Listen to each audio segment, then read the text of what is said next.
let's start talking about how they compute W hat t. And this quantity is intuitive and it has to do with how good or how much we trust ft, the classifier that we learned at the 10th iteration. So specifically, if ft is good, we like it, it's doing well in our data, we want W hat t to be large. In fact, if ft has really, really great accuracy or very low error, we want Wt to be really big. However, if ft is really bad, if it really is terrible at making predictions, we should downweight it. We should not trust that particular vote. So, in other words, how do we measure whether a classifier is good or not? As we say ft is good if it has low training error. However, you have to remember that we have weighted data. So what we really care about is how well it's doing in weighted data. For example, if we're weighing more certain data points because they're really hard, we're making lots of mistakes on those, we want to make sure that the classifier has low error on those really hard mistakes. And so let's look at measuring error on weighted data. Measuring error on weighted data is very similar to measuring error on regular data. You have a data point, for example, the sushi was great and is labeled as positive, but now we have a weight, in this case alpha, which might be 1.2. So this is a data point which is, say, above average importance.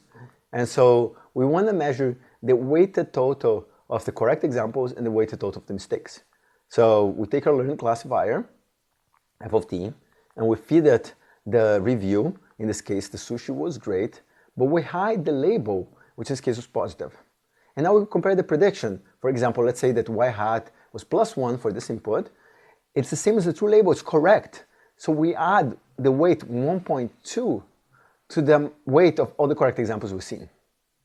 So that's awesome. But let's say we have another data point. The food was okay, which is labeled truly as negative. And we talked about this example before. We feed food was okay to a classifier. We hide the label, -1. But our classifier gets confused. It doesn't know that cultural reference, the food was okay, and thinks it is a positive example. Y hat is +1, and it's a mistake. So we take the weight of this data point, 0.5, and add it to the total weight of the mistakes. So we keep adding the weight of the mistakes versus the weight of the correct classifications and use that to measure the error. Now that we have seen an intuitive notion of what the weighted error is, let's write down the equations for the weighted error so we can be sure if we need to implement it. So the first thing I have to measure is the total weight of all the mistakes. So the sum over the mistakes of the weight of those data points. So this is the sum over the data points, so I equals 1 through n, of an indicator that says, was this a mistake? So is y hat I different than yi? So let's just measure whether there's a mistake. And if it was a mistake, we don't just count it as a mistake, we count it whatever weight that data point has. So we're going to weigh that contribution by alpha I. And now to compute the error, we're going to normalize it so it's a number between 0 and 1. So we have to divide it by the total weight of all the data points. So it's the sum over I equals 1 through n of the weight of all the data points, alpha I. And these are the two quantities that we care about. And the weighted error can be denoted by the total weight of the mistakes divided by the total weight of all data points. Extremely simple. The best possible error you can hope for is 0.0. Now, the worst error is 1.0, which means that we're making mistakes everywhere.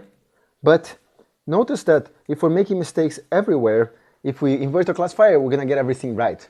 So the way to think about it is kind of the worst possible case in some ways is how random does. So a random classifier will get error of 0.5. And we discussed this in the first course of how a random classifier gets error of 0.5 on a binary classification problem like this. So now that we've seen the weighted error, let's look at how we can update the coefficient W hat t of the function ft that we learned.